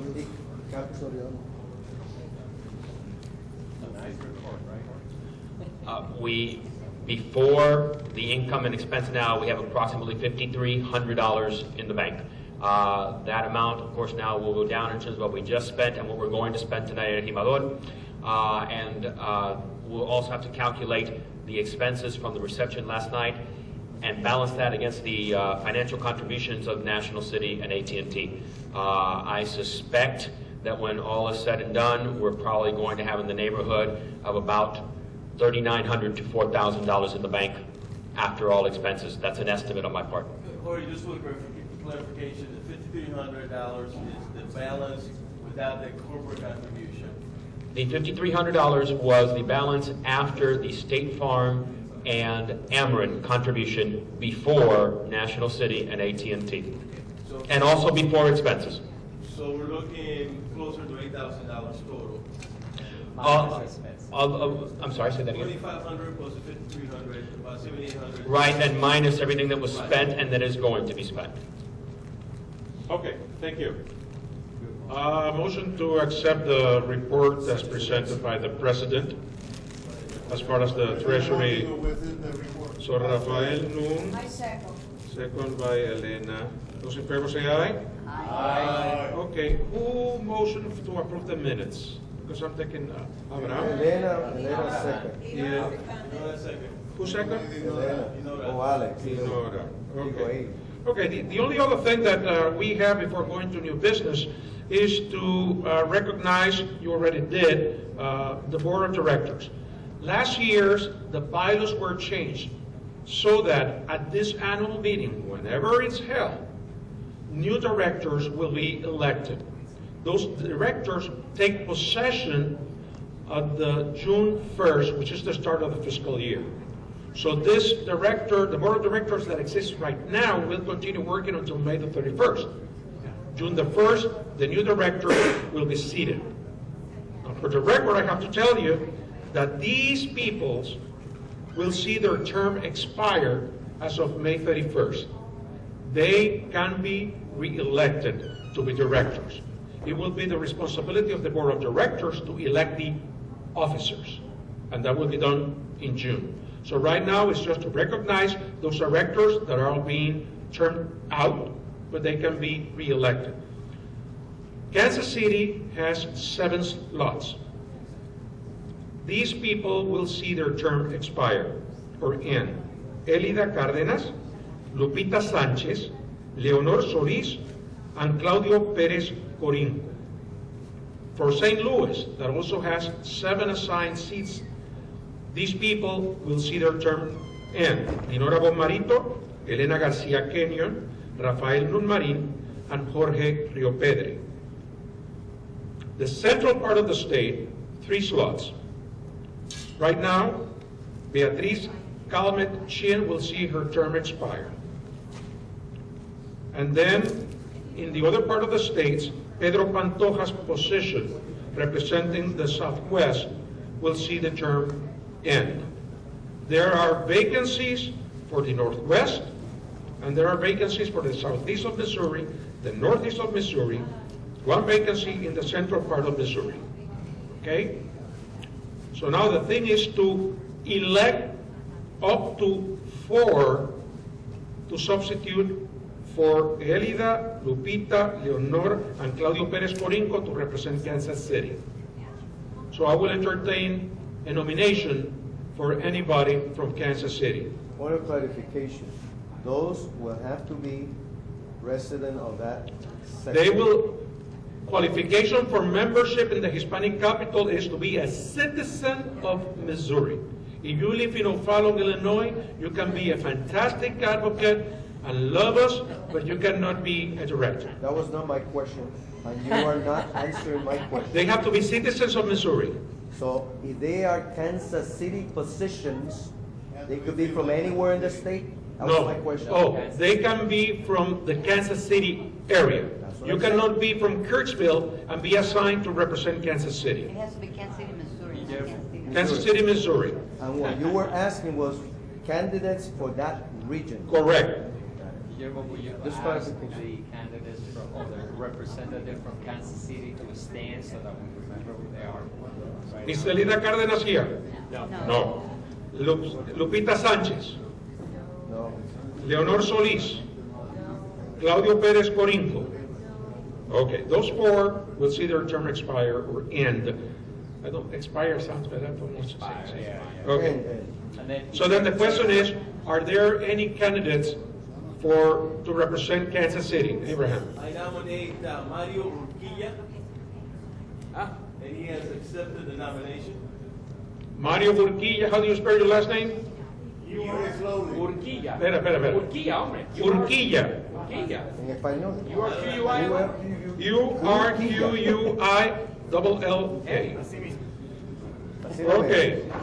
Okay. Those in favor of having Mario, say aye. Against? Muy bien. Any other nomination for director to represent Kansas City? Señor Martínez. Okay, let me clarify. People that are still director that will have an additional year include Raquel Martinez, Freda Mendez Smith from Kansas City, and I think she's a lady by the name of, last name Matalone or Mataloni or something. She's Mary. Mary? Okay. So they will continue for 1 more year. Okay, any other candidates for director to represent Kansas City? If not, there's going to be 3 vacancies for that time period. Okay, let's move to... So we need to probably set an action. Yes, sir. We can. Do you think add Elida was with up that to team? 7, up now up to 6 throughout the process, leading up to June 1st. For Kansas City, the way it will stand is there will be 3 vacancies for directors to represent Kansas City. Those 3 can be filled by the board of directors because the membership is not filling those positions. Okay. Now, for St. Louis, continuing for 1 more year, Luis Martinez, Abraham Resex, and Jorge Soriano. Can I ask a question? Because Sure. Jorge Soriano has not participated once. Okay. So he should not have been in the board to begin with. Well, as far as being elected, the members elected him. It is up to the board then to consider whether to continue with somebody that is not attending meetings or I etc. believe that 3 times, if you're absent 3 times with the right, something that is an excuse, that you can, it's okay, but he never said boo, he didn't. I'm going to read. That is an internal board decision. I'm That's going to not read membership. Article 4, Section 9, talks about resignation, termination, and absences. Resignation from the board must be in writing and received by the secretary. A board member shall be terminated from the board due to excessive absences or for more than 2 unexcused absences from board meetings in a year. A board member may be removed for other reasons by a 3/4 vote of the remaining directors. It's up to the board. This is an annual meeting of the members, so it's going to be up to the board to decide what to do. But yes, it says, for more than 2 unexcused absences from board meetings. I have no idea how many board meetings were held, so. But again, so then that should be a point of order on the next meeting of the board of directors. Bueno, but you sat in the board of directors, so you could have Hey, addressed by the that way, before, I guess. Question, in order to do something like that, do you need quorum at the meeting? To do what? To remove a director, do you need quorum at the meeting of the board of directors? Sure. Okay, we never achieved quorum, so we would not have been able to do it. So, just point of order. Yeah. I mean, you need always quorum to make this type of decision. Now, for the record right now, Dinora Bomaritos, Elena Garcia Queño, Rafael Nunmarín, and Jorge Pedre's term will end at the end of May 31st. Do I hear nominations to substitute or to fill these vacancies? Abraham? Can I do two at the same time for sake of time, Yeah. Mr. Treasurer? Sí, señor. Dinora and Rafael. Dinora, do you accept the nomination? Or Rafael, do you accept the nomination? Elena Garcia. Who seconds those nominations? Second. Okay, espera que estoy tomando nota y después se me olvida. Domingo Martínez. Okay. Now let's go and vote for them right now. Those in favor of these two, say aye. Aye. Against? Okay. So Dinora is re-elected and Rafael Nunmarín is re-elected. Presento a la hija de España para que siga. Rafael Nunmarín, do you accept the nomination? Anybody seconds that nomination? I second. Second. Okay, espera. Dinora. Rafael Nun y Luisito Martínez. Okay. Voting for Elena Garcia Kenyon. Those in favor of Elena as a director? Aye. Those against? So Elena is also re-elected. Okay. Now let's go to the central part. No, don't we have one more person to nominate? Can I nominate one more? No. It's already full. These are the directors. There were 4 people. Dinora. Oh, that's right. There's Jorge Pedre. So, can I make a nomination? Yes. Would Jorge Rio Pedro accept the nomination? I cannot. Cannot. Okay. So, espera. Omar Maldonado, would you accept the nomination to be in the Hispanic Day at Jefferson? I decline, but thank you very much for the nomination. All right. So, you know what? I forgot. I had to ask you first. See. Yeah, there's a vacancy here that can be filled by the board in due course. Okay? Xiomari. I have a nomination. Oh, I'm sorry. Guillermo. Sí, Guillermo. Guillermo, come back to the floor. Oh, Guillermo. He wasn't out with He accepted the nomination. Yeah. Okay, I accept the nomination. Now, those in favor of? Against? Okay. Jorgito, un honor para mí seguir sus pasos. Okay, let's go to the center. Domingo Martínez continúa. No hay problema. Vitalicio. Now, there's a vacancy for a 2-year term. That's the vacancy that will be created when the term of Beatriz Calmet Shin ends May 31st. And then there's going to be, there's 1 year vacancy still for 1 more person. So, are there any nominations to fill any of these vacancies?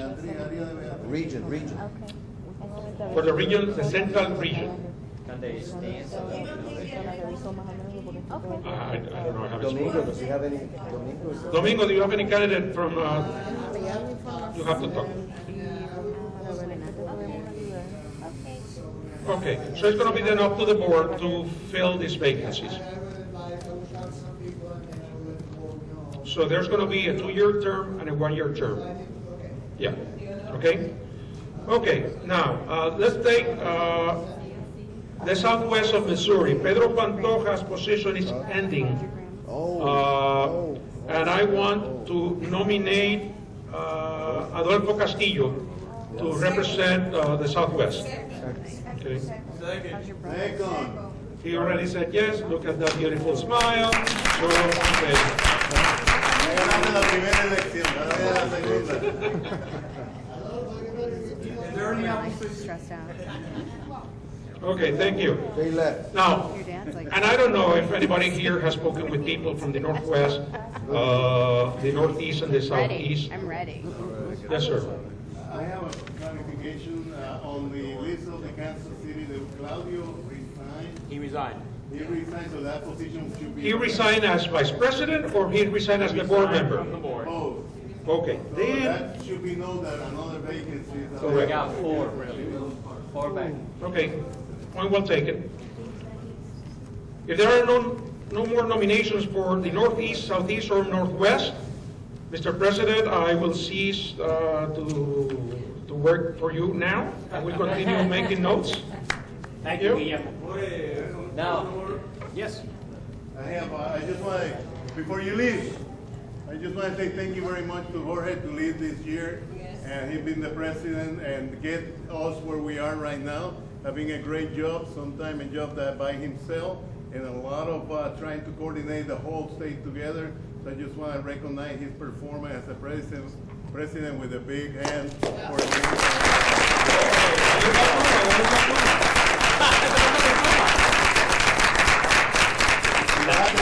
Thank you. Una broma. Yeah. Okay, so we have just a couple more things before we have.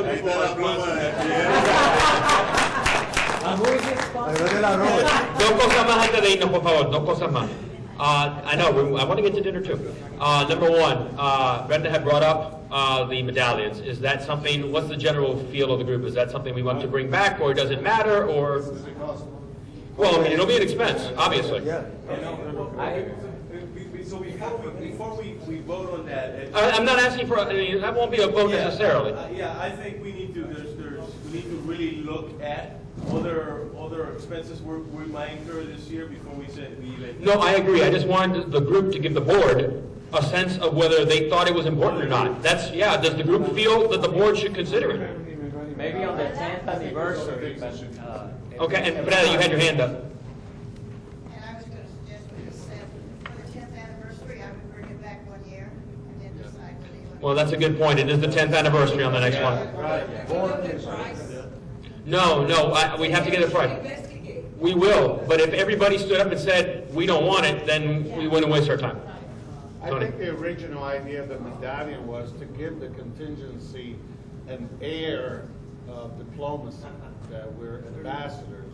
That was the original idea that brought that out. We walk the halls as ambassadors of the Hispanic community, even though it's a local community, Missouri contingency. I think that was the importance, and it made people look at us twice in the hall and say, who are these guys? Where are they from? It made some of the participants feel more important. It was stroking an ego for some of us.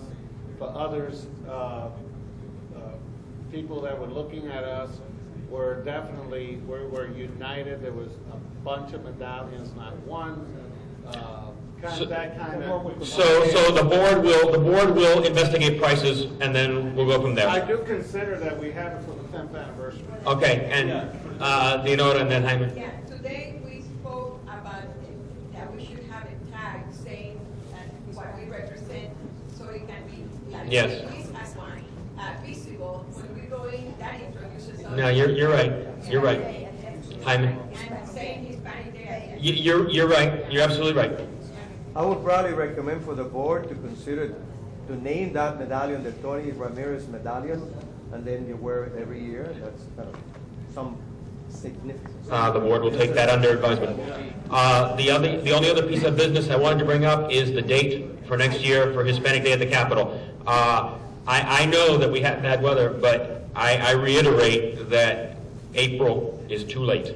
It was too late last year to be effective. My suggestion, which of course is up to the board, is February 14th and 15th. That's again, Monday and Tuesday. But that's just my suggestion. St. Valentine. That's a... Valentine's. Okay, Rafael and then Dinora. The only thing I'm gonna say is that we can decide in 2 days, but there's one important thing. Let the governor see which one he will be here. Because coming here have to be to show the government who we are, and the governor needs to be here. So we give him 2 choices, and he select from those choices, then we have a commitment from the big guy to receive us here. If not, and out of 2 choices he say no, then we really know that he don't want to talk to us, and then we eliminate him forever. Until we elect somebody that can respond to us. And then I hear you, and I don't have any problem with 2 dates, but just to be clear, at this meeting in April of last year, we set the date for February the 8th. The next day, I sent a message which was received by the Deputy Chief of Staff of the Governor. So he knew 364 days ahead of time that it was today. So let me just say that. I promise the note next.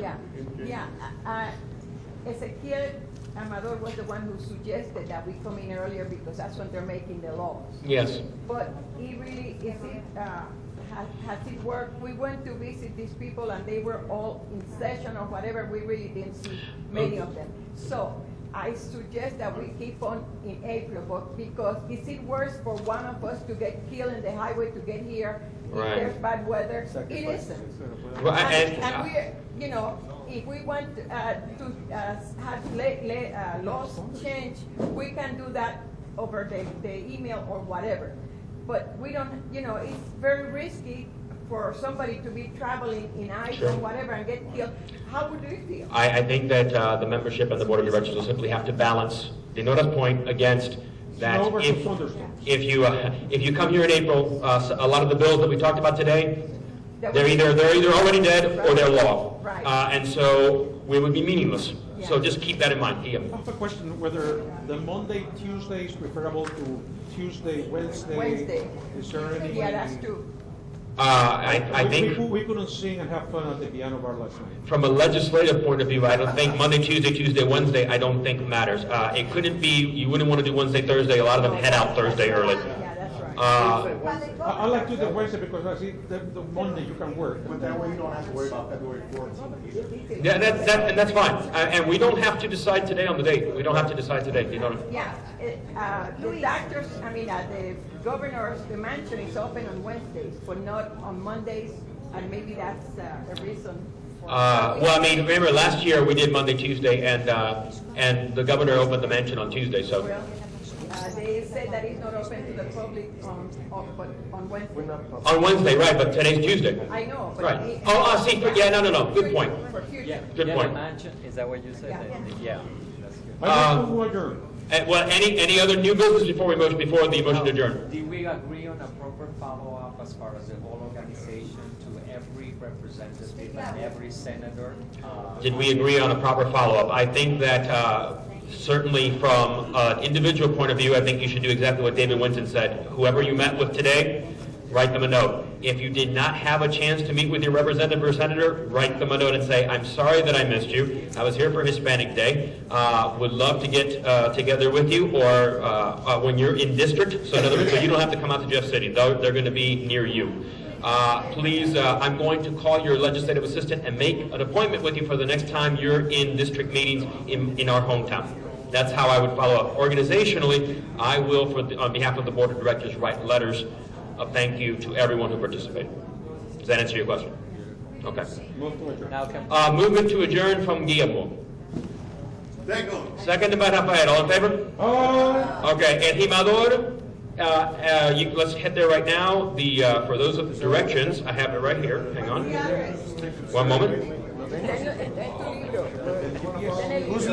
Who's leading? Who knows? Oye, the address is in your schedule.